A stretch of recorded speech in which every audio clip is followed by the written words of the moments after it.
We are doing more than breaking ground for the renovation of the historic Davis House. And indeed, this is a momentous occasion that we're able to announce that the Davis House will be restored and will be a vibrant place for living and learning.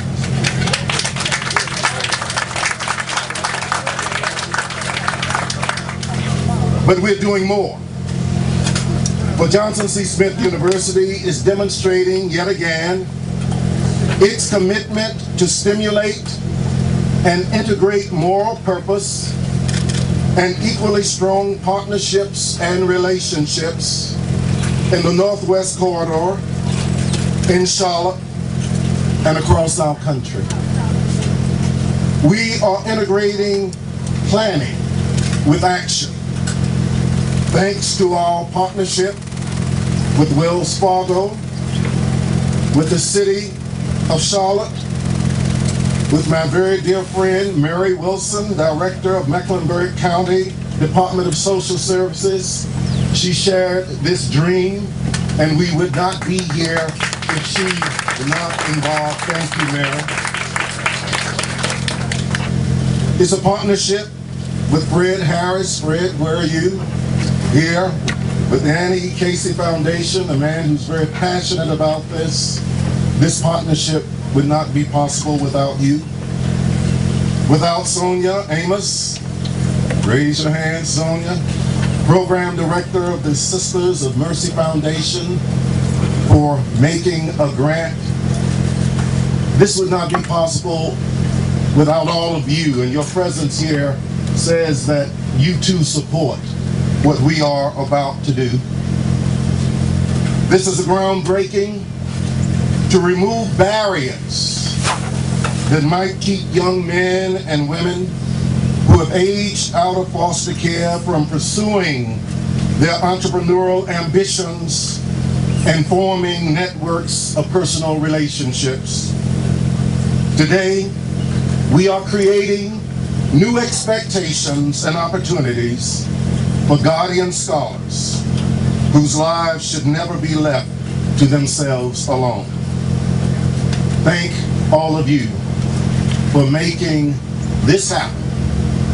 This is Gold and Blue, rising again in partnership with the city, the state, and the country for the well-being of our children. Thank you very much. Good morning. I am Dr. Helen Caldwell, Dean of the College of Professional Studies, and I have the distinct pleasure of welcoming you and joining Dr. Carter as he recognizes so many of the individuals who have made this day possible. I'd like to also add that our social work department, led by Lisa Crenshaw, and our students have been on the forefront of this issue and this initiative. I'd also like to recognize the fact that without, again, Mary Wilson, we certainly would not be here. The partnership that we have with her and her staff has been tremendous, as well as with Fred Harris. I also want to say that with Sonia Amos, she was so beneficial and so encouraging to support what we're doing. The Sisters of Mercy was the first foundation to believe in us and to recognize the needs that we have. And because of that, we have been able to increase our staff with Patricia Newell, who is here as our coordinator of this program. We also like to recognize some other individuals as I welcome you. I've noticed many alums are here. We are so happy to have you start your homecoming off in this particular activity. So many members of the community, the neighborhood, have come out to support us. And it's so important that we feel united in this effort because we know how important the Davis House has been, not only to education, to Johnson C. Smith, but to the overall community. Dr. Carter has already shared with you the purpose of this event, but I'd like to just add something else. And the purpose of this event is to formally announce that Johnson C. Smith University has developed a foster care initiative designed specifically to support the unique needs and challenges of emancipated foster care youth who desire higher education. It is also significant to mention that Dr. Carter's vision and passion for educational opportunities for all students is the catalyst of this event. Following Dr. Carter's main remarks, we will proceed with the program as printed with Honorable Harold Cogdale, Jr., the Chairman of the Board of Johnson C. Smith University's Board, Mr. Perrin Foster III, Ms. Mary Wilson, Mr. Frederick Harris, Marie Airy, and I just want to say a little bit about Marie Airy. Marie is one of our foster care age-out students who's graduating this year in the STEM college and has written 3 books. She will, the inside of your program displays one of her poems, and before the day is over, she's going to read the poem. Enjoy the day.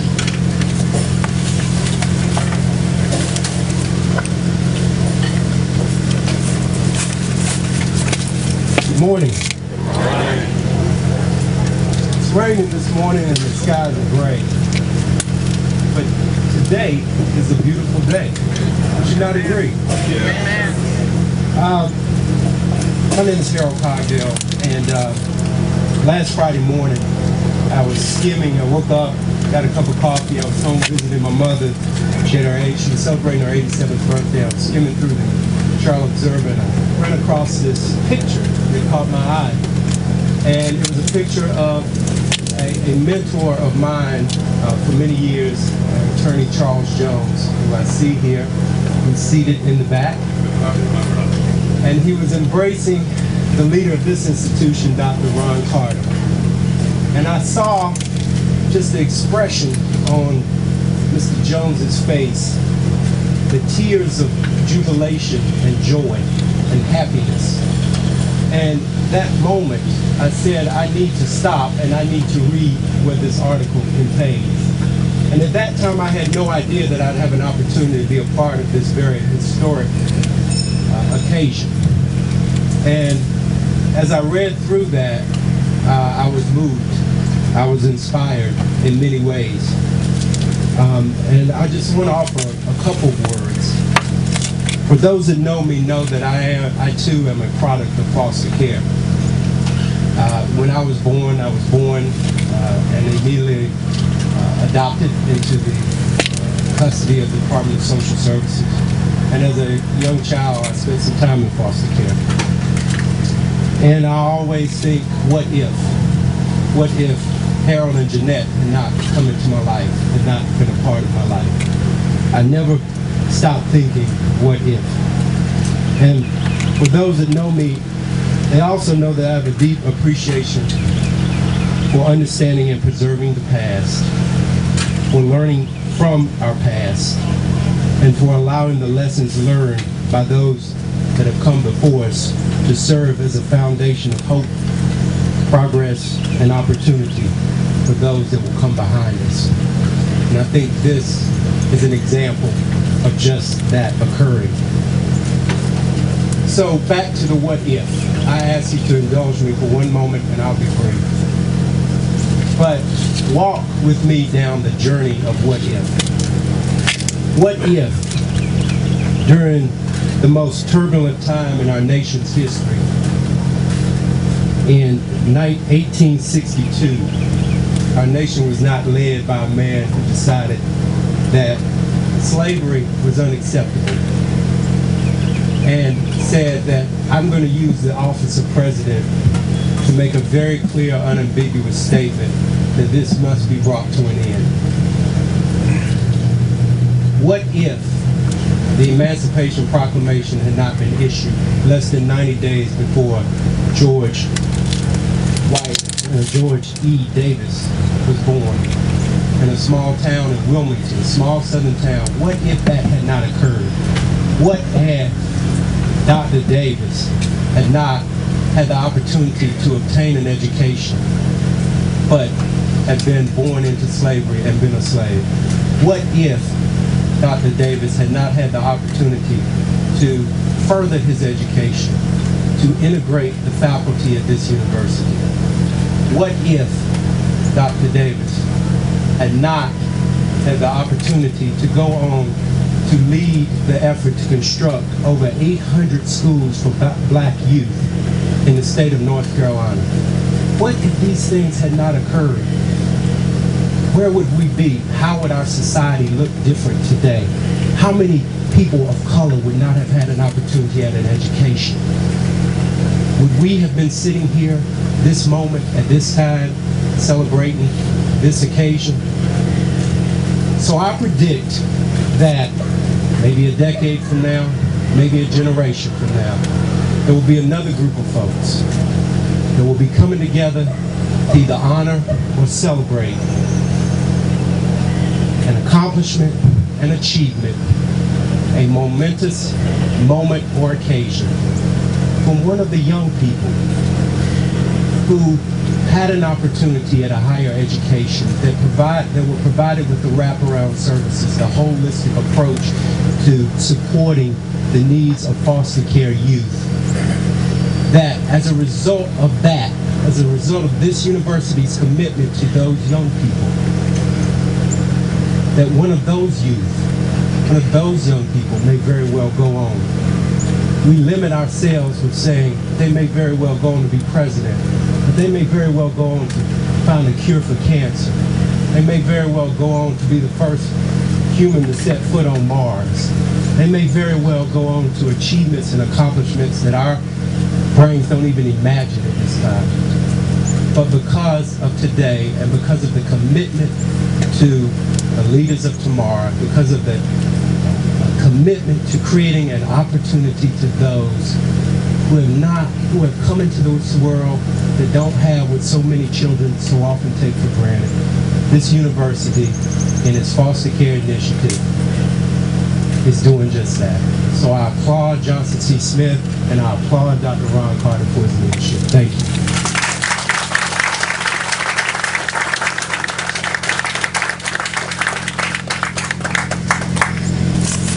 Good morning. Good morning. Once again, we're gathered to launch another phase of this tremendous journey that Johnson C. Smith is on. And this building standing next to us was the home of an individual who had tremendous vision.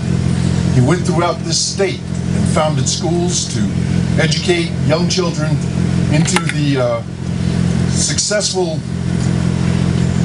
passage into adulthood. And today we celebrate the fact that we're going to salvage this building. It's got a history with this board, wherein at one point we made a decision to tear it down. Much of the community rose up to support salvaging again this building, feeling that this had a significant historical value to this community. Today we're here to make sure that that value is recognized, and we're looking forward to seeing this building meet the next objective that we have as a center for foster care. And again, we thank you all for joining us this morning. Thank you again.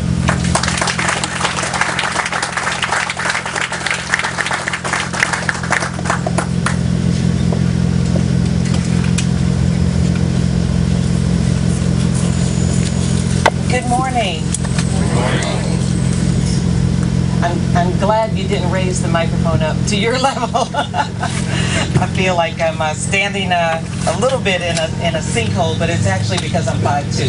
So I want to thank you for allowing us to share this day with you. My staff from the Department of Social Services and specifically the Youth and Family Services Division are here.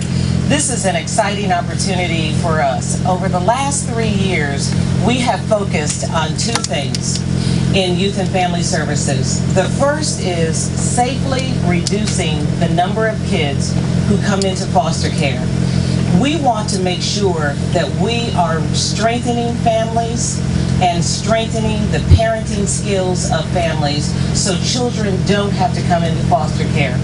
We have been successful in doing that. We've reduced the number of children from 1,400 down to 700 children that are in foster care.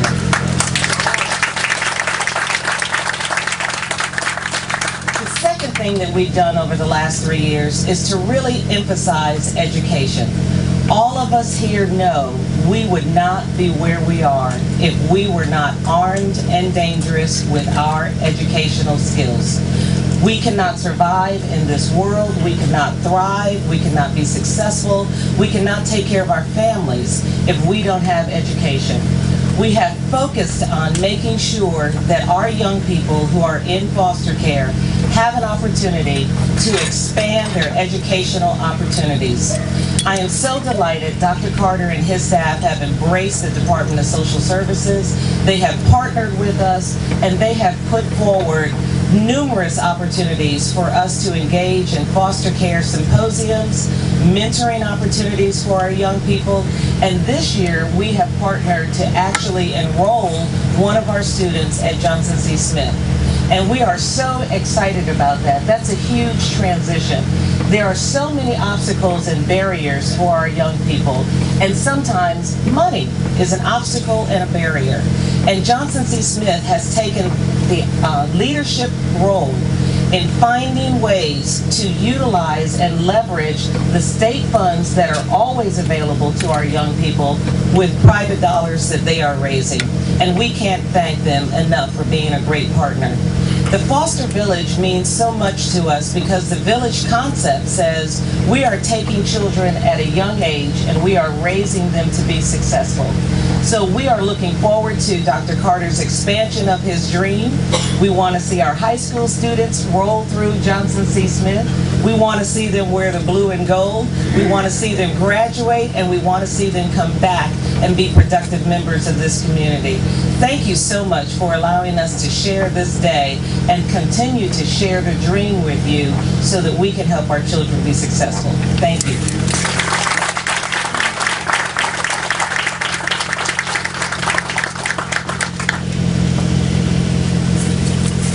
Thank you, Mary, Dr. Carter, Dr. Caldwell, Pat Newell, friends and supporters of Johnson C. Smith University. My name is Fred Harris. I'm from the Annie E. Casey Foundation.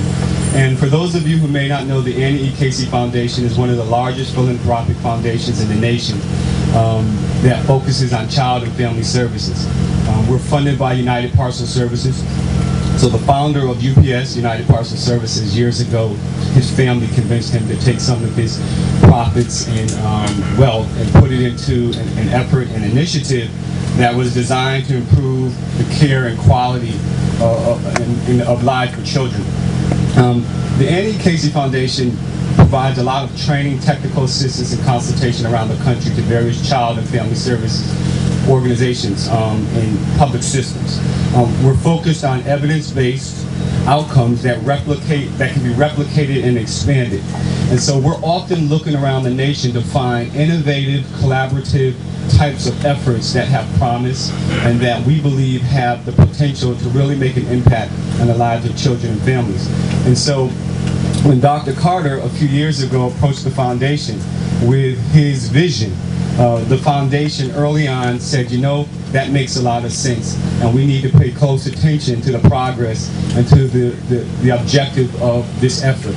And so over the years, we have been coming in and fellowshipping and partnering and talking and encouraging and providing training and consultation to the university's team to assure that the purpose and objective of this effort is consistent with best practices in child welfare and is consistent with the direction that child welfare is moving into, which is looking at now in this field of how do you take scientific evaluation and business process and integrate that in a way so that child welfare can be measured and so that there can be clear deliverable outcomes that we can measure to determine whether or not it's effective. A lot of folk don't know this, but in many of our public systems around the nation, and we work with many systems from California to New York, one of the biggest challenges is what do we do with young people once they turn 18 and leave the system? And for many of our young people, it's a very slippery slope from foster care to prison to mental health to substance abuse, to a lot of challenging areas.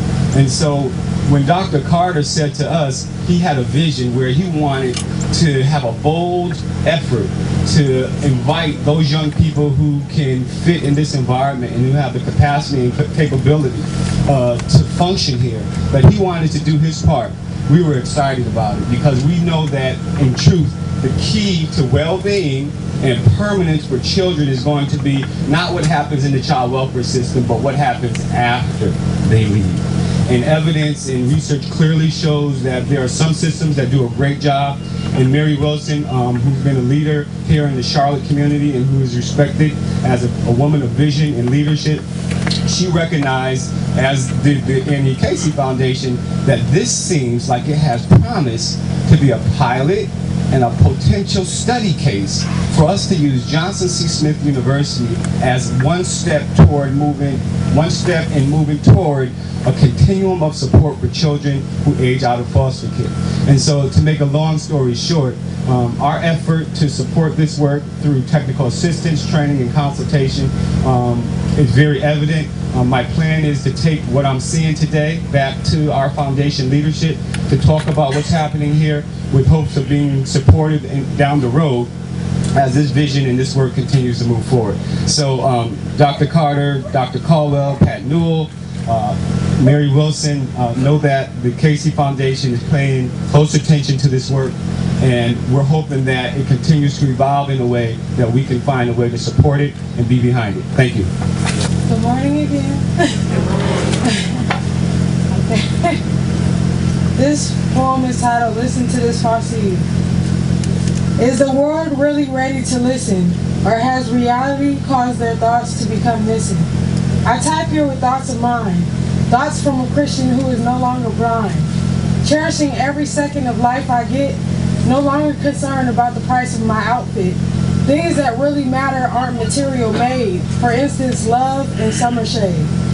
Knowing what you've got before too late, holding tight onto your fate, ideas swinging high and low, never letting them fall to the floor. A mom giving me pure love, a God watching me from above. Opportunities all in reach, with my heart and face to the world, this I would teach.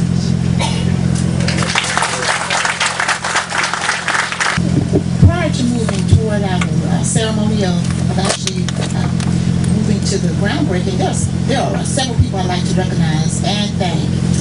First, of course, know that we can do nothing to this university without the approval of the Board of Trustees. We want to thank them for all that they do and their support of our initiatives.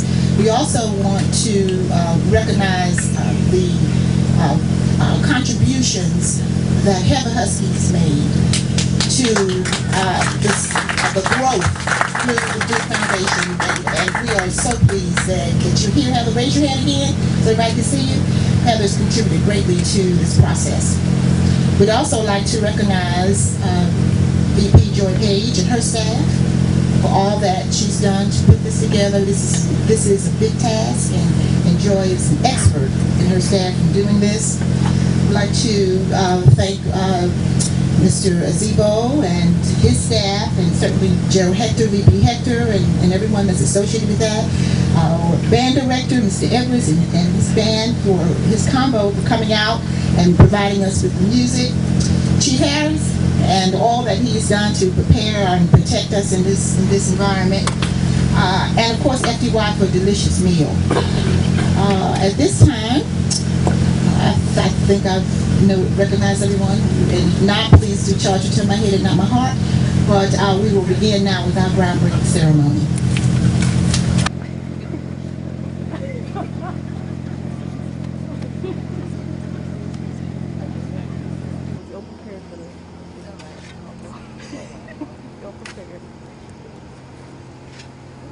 Yeah, they're gonna forget it.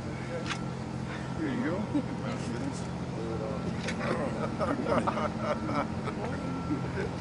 I want my good boots today. I actually have construction boots. I grew up in construction. I wasn't focused on this. But that's okay. It's all for the right reason. Freestyle. There we go. And just do it all at the same time. On count 3 and y'all. We throw this at you or just got it? No, I throw it there. Go ahead. That'll work. It'll wash off, right? On 3, everybody. 1, 2, 3. Hey!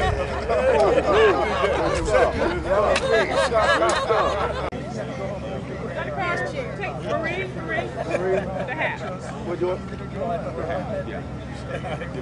What do you want? Oh, here. Oh, yeah. I don't know what the protocol is. Sir, you need to be in the shop. Well, this is the car. 1, 2, 3.